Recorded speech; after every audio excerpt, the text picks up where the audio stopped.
Graça e paz, igreja, mais uma quarta doutrinária diante do Senhor. Estamos aqui prestes a ouvir diretamente a palavra de Deus, advinda da sua Bíblia, da sua Escritura, e que os nossos corações estejam dispostos a ouvir a sua voz e estar também aberto àquilo que a palavra de Deus ela deseja nos ensinar.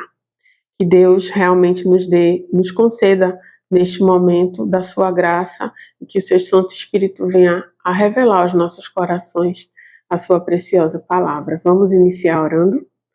Senhor Deus, eu quero te agradecer por este dia na tua presença e mais uma vez, Senhor, colocar as nossas vidas diante de ti, Deus. Nos ajuda, Senhor, de todo o nosso coração. Tu sabes exatamente, Senhor, tudo aquilo que nós necessitamos. E nós sabemos e confiamos, nós cremos que o Senhor fala conosco por meio da sua palavra. Ó Deus amado, em nome de Jesus, aceita a nossa adoração, a nossa gratidão por tudo que o Senhor tem feito em nossas vidas. E é diante desta palavra que nós nos colocamos e te agradecemos em nome de Jesus. Amém. Amém, irmãos. Está aqui a palavra do Senhor, onde temos, durante esses últimos meses de 2023, aprendido no Evangelho de Mateus. E hoje nós vamos fazer o nosso estudo no capítulo 21, a partir do versículo 28. Mas antes da gente fazer a leitura, precisamos entender, relembrar um pouco acerca do contexto. O que estava aqui acontecendo em meio a este momento aqui onde Jesus ele apresenta esta parábola. Precisamos lembrar que Jesus ele estava ali sendo diretamente questionado pelas autoridades religiosas ali, quando ele estava ensinando ali no templo a palavra de Deus e foi questionado acerca da sua autoridade. Jesus, neste momento, ele, ao invés de responder diretamente a resposta destes religiosos que procuravam em todo o tempo encontrar falhas em Jesus, Jesus ele faz uma outra pergunta, vocês lembram disso? E deixa mais uma vez estes sem palavras, sem saber responder. E aí Jesus, ele trata diretamente da autoridade revelada não só por meio de sua própria vida, sendo ele o Cristo, vindo da parte de Deus, mas também ele dá autoridade também ao ministério de João Batista, que foi aquele pelo qual anunciou a vinda do Messias, do Cristo. Então, Jesus ele coloca aqui realmente estes religiosos no seu devido lugar. E para isso, logo em seguida, ele apresenta uma parábola. E é justamente este texto que nós iremos ler neste momento de estudo e também aprender um pouco acerca do que Jesus queria deixar como ensinamento. Mateus 21, a partir do versículo 28, diz assim: O que vos parece? Um homem tinha 2 filhos. Chegando-se ao primeiro, disse: Filho, vai hoje trabalhar na vinha. Ele respondeu: Sim, senhor. Porém não foi. Dirigindo-se ao segundo, disse-lhe a mesma coisa. Mas este respondeu: Não quero. Depois, arrependido, foi. Qual dos 2 fez a vontade do Pai? Disseram: O segundo. Declarou-lhes Jesus: Em verdade vos digo que publicanos e meretrizes vos precedem no reino de Deus. Porque João veio a vós outros no caminho da justiça, e não acreditastes nele, ao passo que publicanos e meretrizes creram. Vós, porém, mesmo vendo isto, não vos arrependestes, afinal, para acreditardes nele.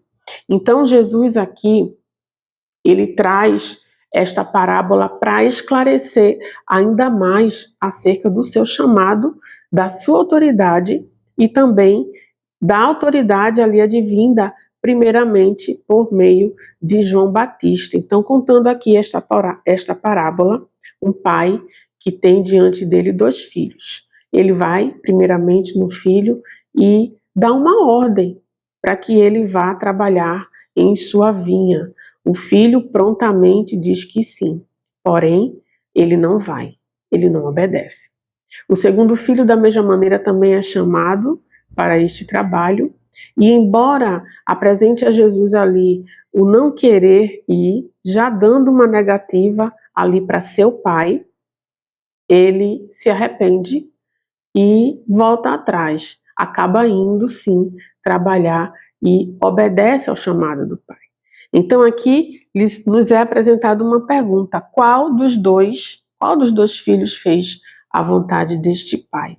E claramente aqui a resposta vem à tona quando declaram que o segundo filho, sim, este fez a vontade do pai.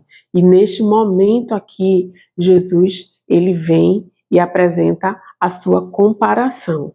Ele fala que estes líderes religiosos, compostos pelos fariseus, pelos intérpretes da lei, eles representariam este filho desobediente, que ouviram o chamado do pai, porém não atenderam a esse chamado.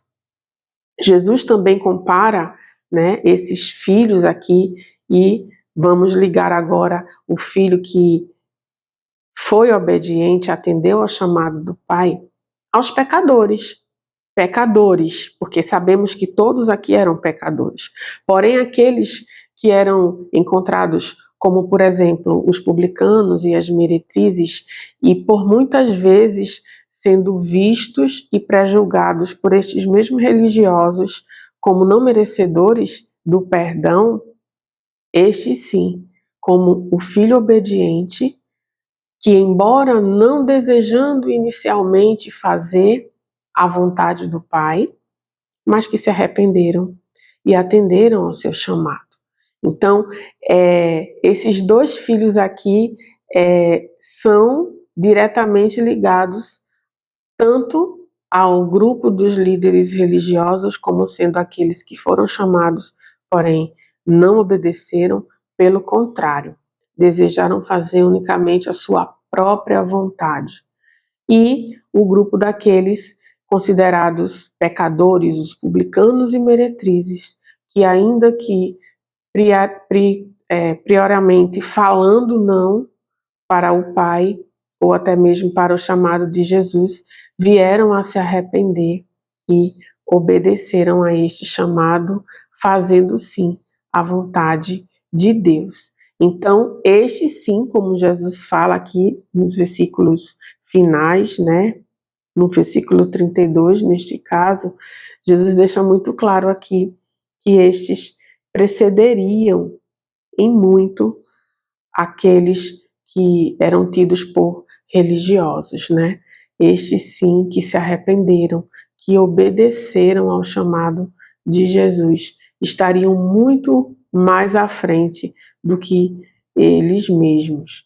Então, diante desta parábola, nós podemos sim tirar algumas lições bem preciosas para as nossas vidas. A primeira lição que a gente pode tirar, ela está relacionada aqui ao grupo dos religiosos. Jesus, ele apresentou ali o plano de redenção, apresentou o reino dos céus, porém, estes não acreditaram, não deram crédito a Jesus, não aceitaram a sua autoridade como a divina do próprio Deus, não atenderam ao chamado ao arrependimento. Então, eles não se arrependeram por acharem que Cristo não se tratava do Messias verdadeiramente, não se tratava do Filho de Deus. Ao mesmo tempo que poderiam até ser considerados tão santos que não haveriam ter que se arrepender, né? Necessidade de perdão não fazia parte de suas vidas. Pelo contrário, eles viviam de acordo com as suas próprias concepções, com os seus próprios ideais. E não era isso que Jesus queria esclarecer aqui diante deles. Então, estes que não obedeceram, que não aceitaram ao chamado do Pai, eles foram sim chamados a acreditar, a confiar e a verdadeiramente se arrepender. Porém, eles não se arrependeram. Porém, eles não atenderam a este chamado. Em contrapartida, nós precisamos sim aprender e, diante da palavra de Deus, entender, né, o verdadeiro perfil daqueles que verdadeiramente farão parte do reino dos céus. E estes seriam aqueles mesmos pecadores, não diferente de mim, não diferente de você, mas que encontrou em Jesus o perdão dos pecados, que verdadeiramente reconhecemos que precisamos nos arrepender e nos colocar numa posição onde a vontade de Deus é quem prevalece em nossas vidas. E, de forma muito direta, nós podemos ver que este filho aqui, que embora dissesse a priori que não iria atender o chamado do pai, mas se arrependeu, nos deixa a lição de que um filho arrependido, ele faz sim a vontade do pai. A partir do momento em que a gente se arrepende dos nossos pecados, a nossa vida, ela deixa de ser vivida de uma forma própria, de uma forma egoísta. Nós, de fato, nós colocamos o nosso coração na perfeita vontade de Deus. É neste lugar onde os filhos verdadeiramente arrependidos se colocam, em obediência ao Pai. E é este chamado que Ele faz para a minha e para a sua vida. E nós também podemos aprender que nenhum dos que verdadeiramente se arrependem, eles serão rejeitados pelo Senhor, de forma alguma. Ainda que publicanos, ainda que meretrizes, ainda que eu, ainda que você. Se verdadeiramente nos arrependermos de nossos pecados, o nosso Deus, o nosso Pai, Ele é fiel e justo para nos perdoar os nossos pecados e nos purificar de toda injustiça, de toda iniquidade. Então, esta é a lição que a palavra de Deus nos deixa neste estudo. Precisamos acreditar, precisamos ter fé no Jesus, no Cristo, no Filho de Deus, e também reconhecer a necessidade de arrependimento em nossas vidas. Uma vez assim acontecendo, pelo mover do Espírito Santo em nós, né, nós, filhos arrependidos, nós buscamos sim fazer em todo o tempo a vontade do nosso Pai, a vontade de Deus. E nenhum daqueles que verdadeiramente se arrependem serão rejeitados pelo Senhor.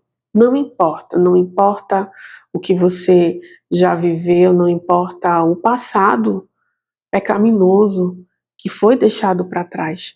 Em Cristo nós temos sim uma nova vida. Nós encontramos sim perdão dos nossos pecados, se verdadeiramente nos arrependermos.